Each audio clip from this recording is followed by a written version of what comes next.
सिद्धास्य सिद्धीश्वरा आचार्य जिनिशासिडोन्नतिकरा पूजा उपाध्यायका श्री सिद्धांत सुपाठका मुनिवरा रत्नत्रयाराधका पंचेते परमेष्टिना प्रतिदिनं कुर्वन्तु ते मंगलम।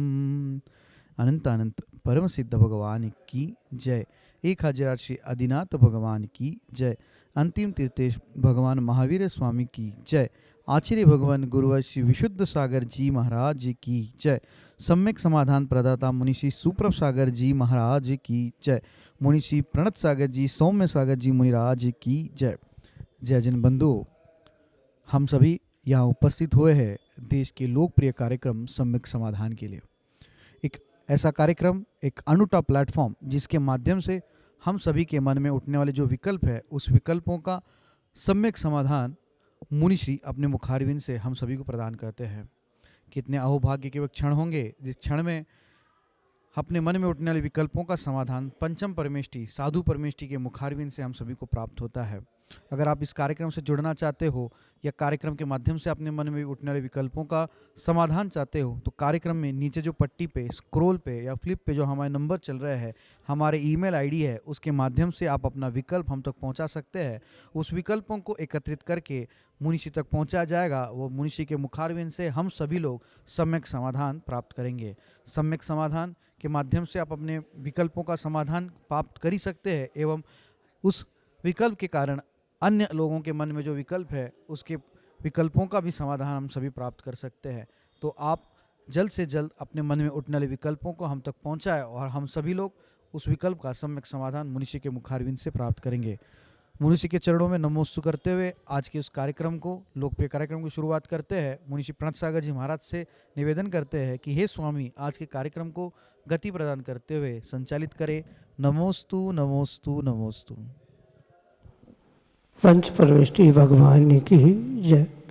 परम पूज्य आचार्य भगवंत गुरुवर विशुद्ध सागर जी मुनि महाराज की जय। परम पूज्य मुनि श्री सुप्रभ सागर जी महाराज की जय। समीचीन विकल्पों का सम्यक समाधान।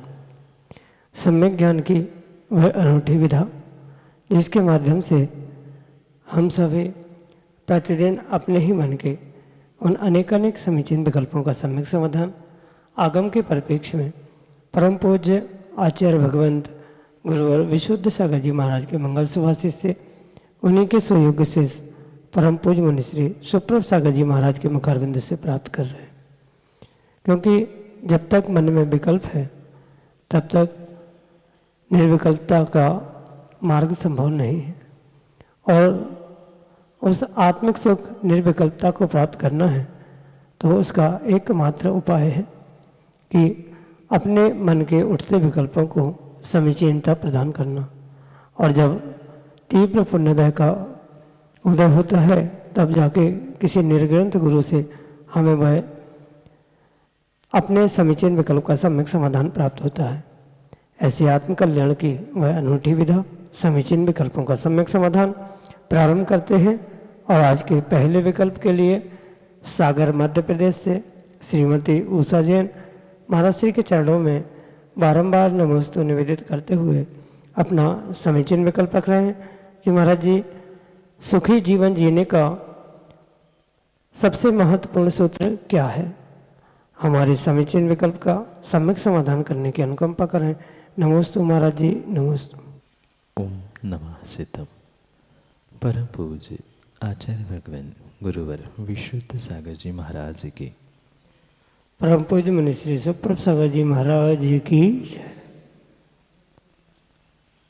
जीवन को सुखी बनाने के अनेक मायने हो सकते हैं, अनेक परिमाण हो सकते, क्योंकि सबके सुख की कल्पना, सबकी सफलता की कल्पना ये पूर्ण रूप से सब्जेक्टिव होती है या व्यक्तिगत रूप से हुआ करती।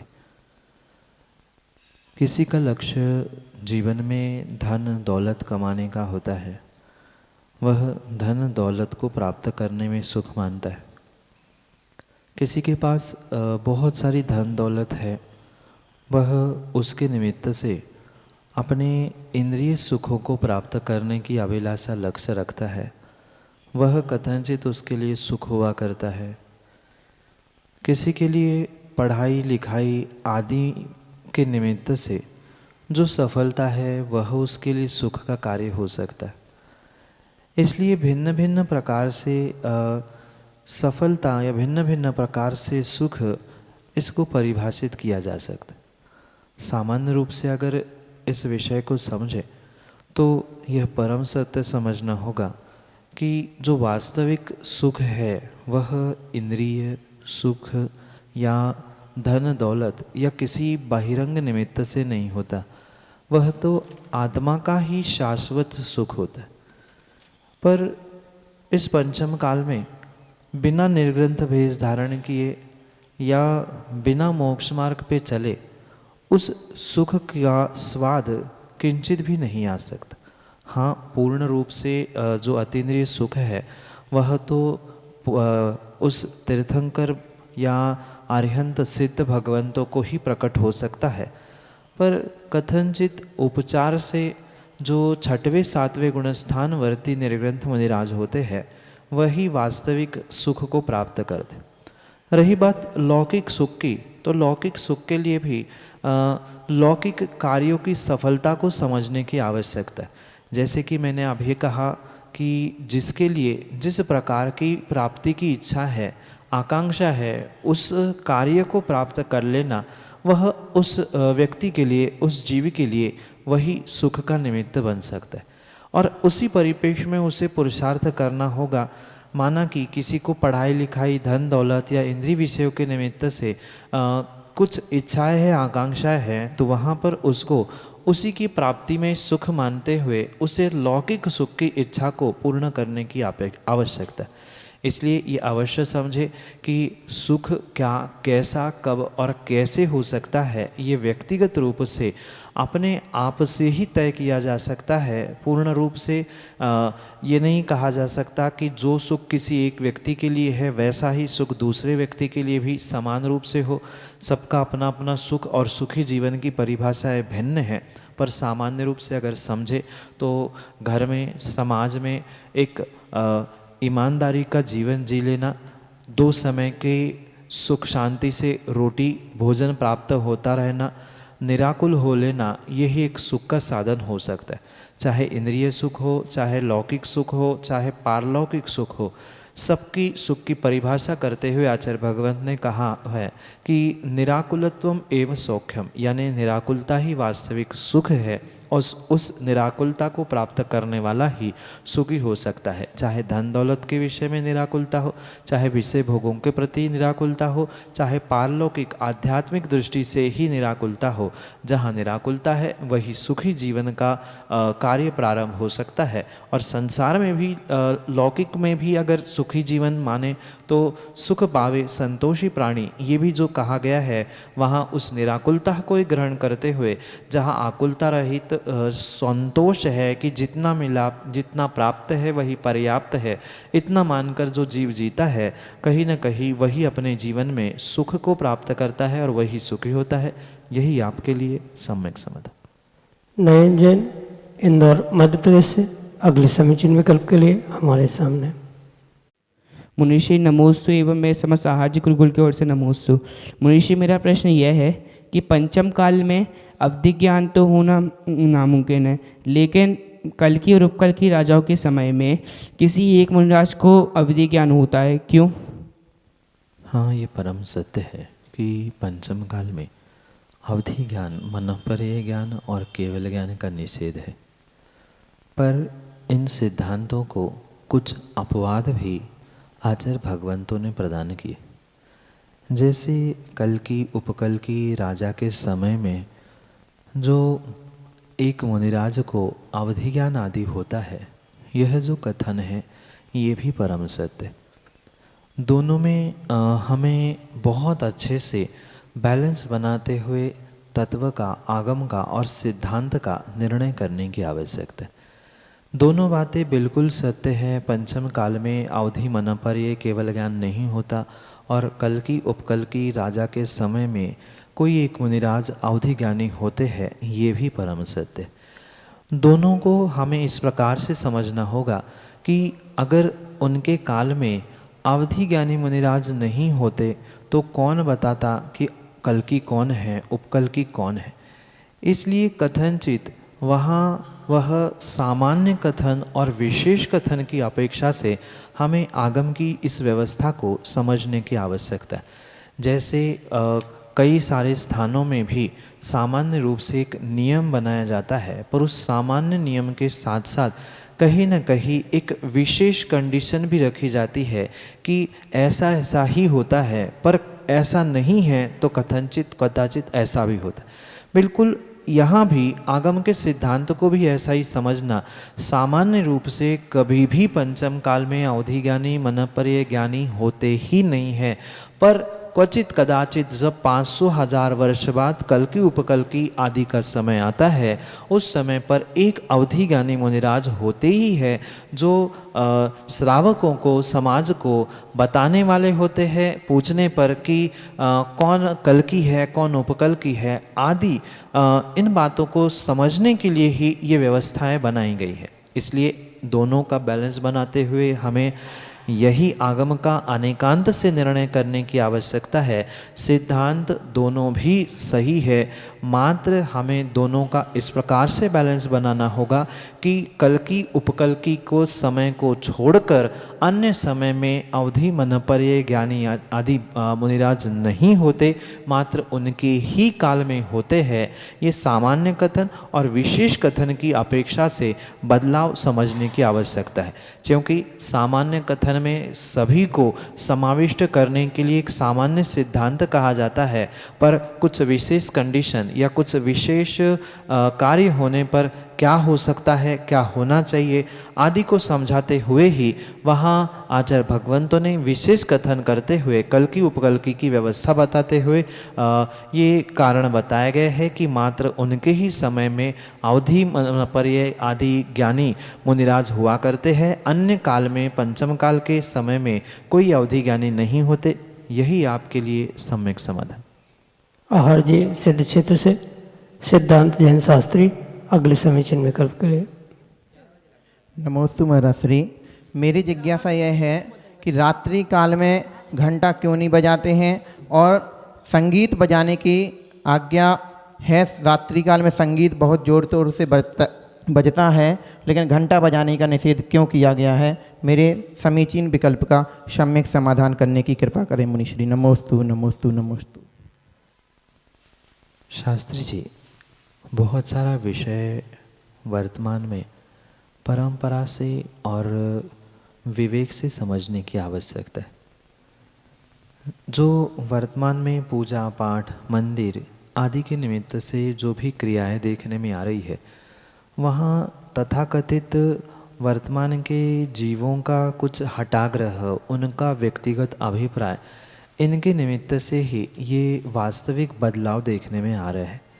ऐसा आगम ग्रंथों में कहीं भी प्रमाण प्राप्त नहीं होता कि जहाँ ये लिखा है कि मंदिर की घंटा इतने बजे से इतने बजे तक ही बजानी चाहिए, मंदिर में भगवान का अभिषेक इतने बजे से इतने बजे तक ही करना चाहिए, इस वेदी पर इसके बाद द्रव्य नहीं चढ़ेगी, आदि आदि जितनी भी व्यवस्था है ये मात्र तात्कालिक व्यवस्था है, ये कोई त्रैकालिक व्यवस्थाएं नहीं है।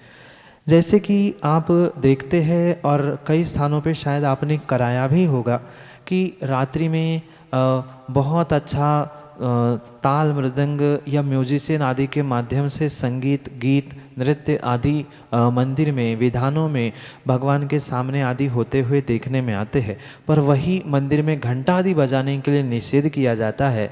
ये कहीं न कहीं ना समझ लोगों ने ही प्रारंभ की हुई व्यवस्था है, क्योंकि अगर वाद्य वृंद बजते हैं तो वहाँ कोई दिन रात का भेद नहीं होता। शायद अगर किसी विशेष स्थान पर मंदिरों में जाकर आपने देखा होगा, सुना होगा कि रात के समय में जो बहुत सारे देव आते हैं और बहुत सारा संगीत वाद्य वृंदों के साथ साथ वे भगवान की आराधना करते।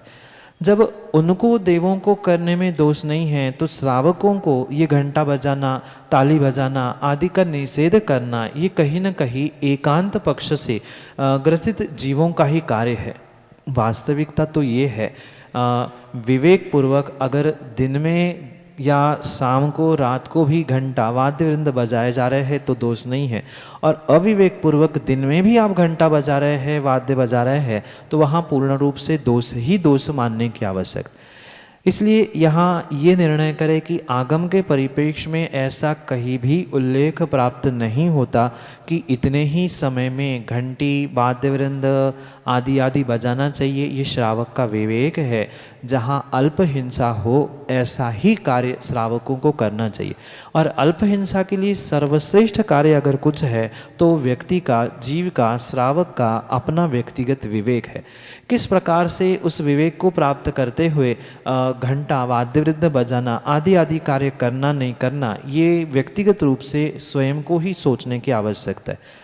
अगर सर्वथा रात में घंटी बजाने का निषेध होता तो जो देवों द्वारा कभी कभी किसी मंदिरों के ही स्थानों में जो अतिशय देखने में आते हैं वह तो लगभग रात के ही समय में सुनने में आते हैं। कई सारे ऐसे आगम के प्रमाण भी हमें प्राप्त होते हैं कि वहाँ ये नहीं देखा जाता कि कितने बजे कौन सा कल्याणक हो रहा है, कितने बजे क्या हो रहा है। वहाँ तो जन्म होते ही कितने सारे वाद्य वृंद बजने लग जाते हैं। इन सब का कहीं न कहीं विवेकपूर्वक ही निर्णय करते हुए हमें कार्य करने की आवश्यकता है। अन्यथा अविवेक पूर्वक मात्र एक माइथोलॉजी, एक परंपरा के रूप में ये जो कार्य देखने में आ रहे हैं वे किसी भी प्रकार से उचित नहीं है, योग्य नहीं है। विवेक पूर्वक अगर कार्य किया जा रहा है, जैसे कि शाम के, रात के समय में भी घंटा बजाते समय विवेक पूर्वक पहले उसको देखा है, कोई जीव उस घंटा में, उस स्थान में कोई बैठा तो नहीं है, या कोई जीवों का घात तो नहीं हो रहा है, ये देखते हुए अगर आप कर रहे हो तो कोई दोष नहीं है। और बिना देखे भी दिन में कर रहे हो तो वहाँ प्रमाद है, और प्रमाद है तो नियम से हिंसा है।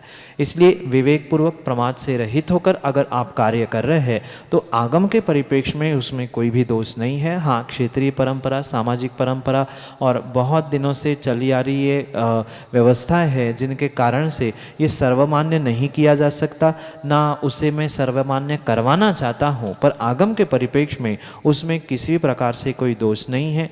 यही आपके लिए सम्यक समाधान। प्रकाश चंद जैन, टीकमगढ़, मध्य प्रदेश से अगले समीचीन विकल्प के साथ हमारे सामने है।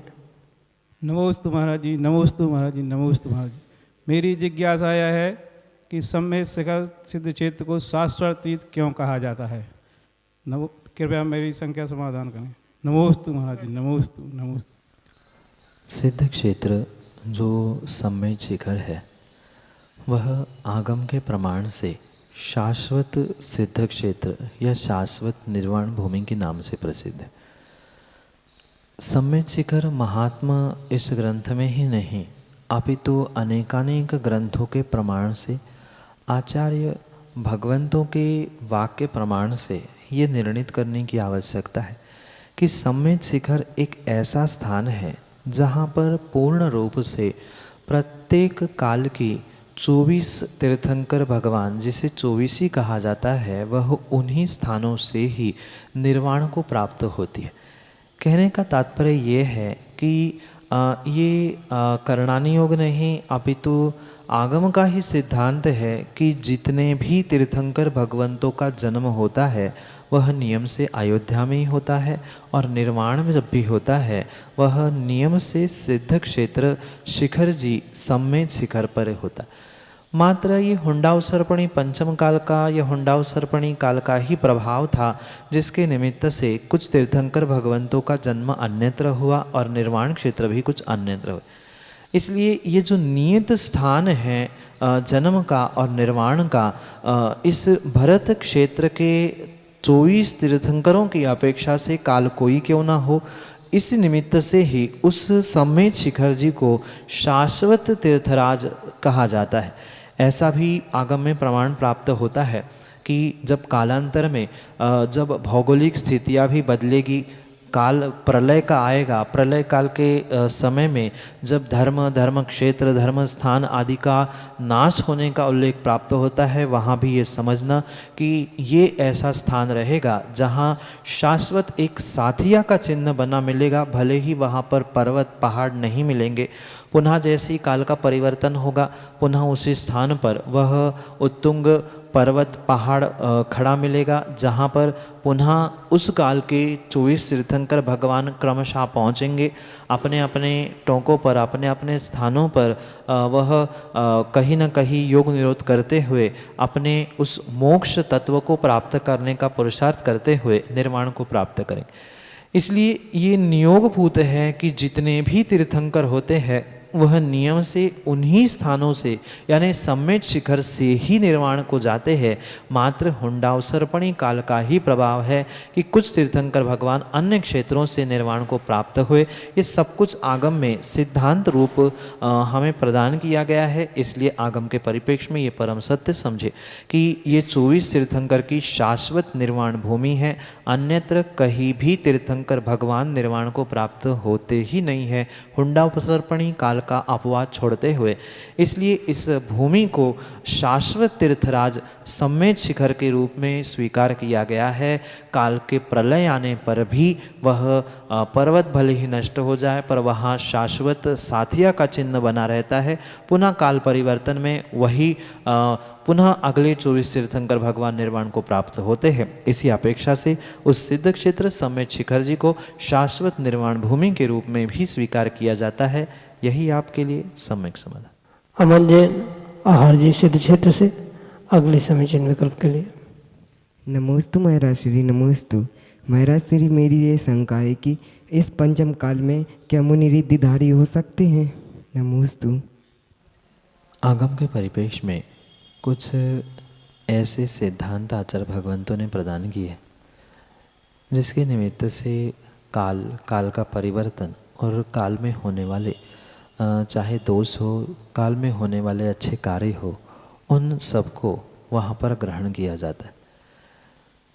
पंचम काल ऐसा निकृष्ट काल कहा जाता है जहाँ किसी भी प्रकार से जो साक्षात केवली भगवान हैं उनका गमनागमन, अवधि मन पर ये ज्ञानी मुनिराज, इतना ही नहीं जो 64 रिद्धिधारी मुनिराज होते हैं उनमें से भी कोई रिद्धिधारी मुनिराज इस पंचम काल में होते ही नहीं हैं।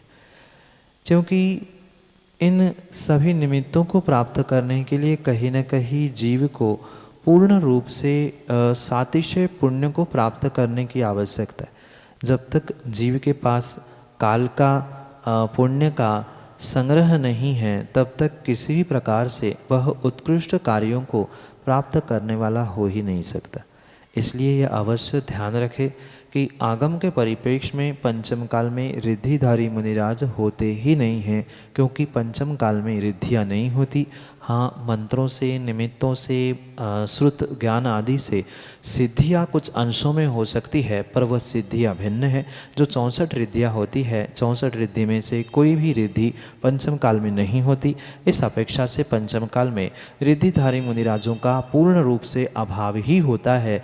जहाँ चतुर्थ काल का परिवर्तन है, जहाँ चतुर्थ काल होता है, वहाँ रिद्धिधारी मुनिराज होना संभव है, पर पंचम काल में रिद्धिधारी मुनिराजों का पूर्ण रूप से अभाव ही होता है। ये सामान्य कथन आपको आगम के परिप्रेक्ष्य में सम्यक समाधान से। आदित्य जैन विदिशा मध्य प्रदेश से अगले समीचीन विकल्प के लिए। हे गुरुवर नमोस्तु।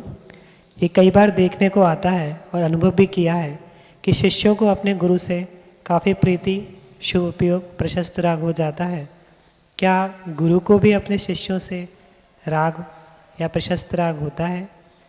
यही मेरा शंका है, कृपया समाधान करें। नमोस्तु गुरुवर। शिष्यों के प्रति गुरु का प्रशस्त राग होना ये क्वचित कदाचित संभव हो सकता है, पर उस प्रशस्त राग को किसी भी प्रकार से उस अन्य प्रकार से या लगाव के रूप में ग्रहण ना किया जाए। अगर गुरु में शिष्यों के प्रति प्रशस्त राग नहीं है तो कभी भी गुरु अपने शिष्यों को अनुशासन में नहीं रख सकता। उनको समय समय पर समझाना, आवश्यकता पड़ने पर डांट देना, ये कार्य करना, ये कार्य नहीं करना आदि का जो बोध कराने का कार्य होता है, वह कहीं न कहीं जो शिष्य के प्रति कथनचित प्रशस्त अनुराग हुआ करता है, वो ही गुरु का प्रशस्त अनुराग शिष्य के जीवन को बदलने के लिए कहीं न कहीं उत्कृष्ट साधन बनता है। इसलिए ये सर्वथा नहीं कहा जा सकता कि हर समय ही शिष्य के प्रति गुरु को लगाव लगा रहता है या शिष्य को ही देखते रहते हैं। अगर सर्वथा शिष्य के प्रति ही अनुराग है या शिष्य को ही समझाते रहेंगे तो स्वयं की साधना कब करेंगे, स्वयं का ध्यान, स्वयं का अध्ययन, स्वयं का कल्याण कब करेंगे। कहीं न कहीं इन सभी निमित्तों को समझाते हुए, समझते हुए अपना भी कल्याण करना, ये उनको बहुत अच्छे से बोध होने के कारण से ही इनको गुरु का स्थान दिया जाता है। इसलिए ये अवश्य समझे, जो स्वयं और दूसरे व्यक्ति का यानी शिष्यों का भी ध्यान रखते हुए कार्य करते हैं, वास्तव में वही पूर्ण रूप से गुरु पद को प्राप्त करने की योग्यता रखते। इसलिए ये अवश्य समझे कि जो गुरु का शुभोपयोग भी हुआ करता है, वह शुभोपयोग कथनचित जैसे देवशास्त्र गुरु, उनके गुरु के प्रति उनको लगाव हो जाना या उनके प्रति प्रशस्त राग हो जाना, देवशास्त्र इनके प्रति जो प्रशस्त राग है वह कथनचित प्रशस्त राग शिष्य के अच्छे जीवन के लिए, उससे अच्छे कार्य के लिए अवश्य ही हो सकता है, पर सदैव ही प्रशस्त राग बना रहे जरूरी नहीं है। कभी कभी जब वह समझाते हैं, डांटते हैं, उसके अच्छे जीवन के लिए पुरुषार्थ करते हैं, उतने समय तक ये अवश्य समझे कि गुरु का शिष्यों के प्रति कथनचित कुछ अल्प समय के लिए ही सही, कुछ क्षणों के लिए ही सही, कुछ मिनटों के लिए ही सही, कहीं न कहीं प्रशस्त राग हुआ ही करता है। तभी एक गुरु अपने शिष्य को उसके बेहतर जीवन के लिए, अच्छे जीवन के लिए समय समय पे बोध करता है कि ऐसा करना चाहिए, ऐसा नहीं करना चाहिए। अगर कोई समझाने वाला नहीं है तो कहीं न कहीं ये अवश्य समझे कि हमारा या गुरु का हमारे प्रति वैसा प्रशस्त राग नहीं है, इस कारण से समय पे हमें शिक्षाएं नहीं मिलती। शिक्षा देना ही गुरु का काम है, चाहे दंड रूप हो, चाहे समझाने रूप हो। वह समझा रहे हैं, उस समय पर प्रशस्त राग है, पर उसका भी आगे वाले समय में गुरु कहीं न कहीं प्रायश्चित लेकर अपने में उपस्थापित होता है। यही आपके लिए सम्यक समझ है। नमो अरिहंताणम, नमो सिद्धाणम, नमो आयरीयाणम, नमो अज्जायाणम, नमो लोए सवसाहोणम। पंच परमेष्टि भगवान की जय। 1008 श्री आदिनाथ भगवान की जय। अंतिम तीर्थेश भगवान महावीर स्वामी की जय। आचार्य भगवान गुरुवर श्री विशुद्ध सागर जी महाराज की जय। मुनिषी सुप्रभ सागर जी महाराज की जय। मुनिषी प्रणत सागर जी, सौम्य सागर जी महाराज की जय। जय जन बंधुओं, उस मंगल बेला के लिए हम यहाँ एकत्रित हुए हैं जिसका नाम है सम्यक समाधान। सम्यक समाधान एक ऐसा अनूठा लोकप्रिय कार्यक्रम जिसके माध्यम से मन में उठने वाले जो विकल्प है, उस विकल्पों का समाधान साक्षात पंचम परमेष्ठी साधु परमेष्ठी के मुखारविंद से हम सभी को प्राप्त हो रहा है। कितने अहोभाग्य के वो क्षण होंगे कि एक विकल्प का आम जिंदगी में भी निवारण होता है तो हम इतना खुश होते हैं। सोचो, साक्षात साधु परमेष्ठी के मुखारविंद से जब अपने विकल्पों का, अपने मन में उठने वाली जिज्ञासों का समाधान होगा तो कितना वह अहोभाग्य के क्षण होंगे। सम्यक समाधान एक ऐसा प्लेटफॉर्म जिसके माध्यम से देश विदेश के लोग अपने मन में उठने वाले विकल्प जो है वो व्हाट्सएप के द्वारा या यहाँ साक्षात उपस्थित होकर मुनिषी के द्वारा उसका सम्यक समाधान प्राप्त करते हैं। शुरुआत करते हैं आज के उस लोकप्रिय कार्यक्रम सम्यक समाधान के लिए। मुनिषी के चरणों में कोटिशा नमोस्तु करते हुए मुनिषी प्रणत सागर जी महाराज से यह निवेदन करते हैं कि हे स्वामी नमोस्तु नमोस्तु नमोस्तु, आज के इस कार्यक्रम को गति प्रदान करते हुए संचालित करें। नमोस्तु नमोस्तु नमोस्तु।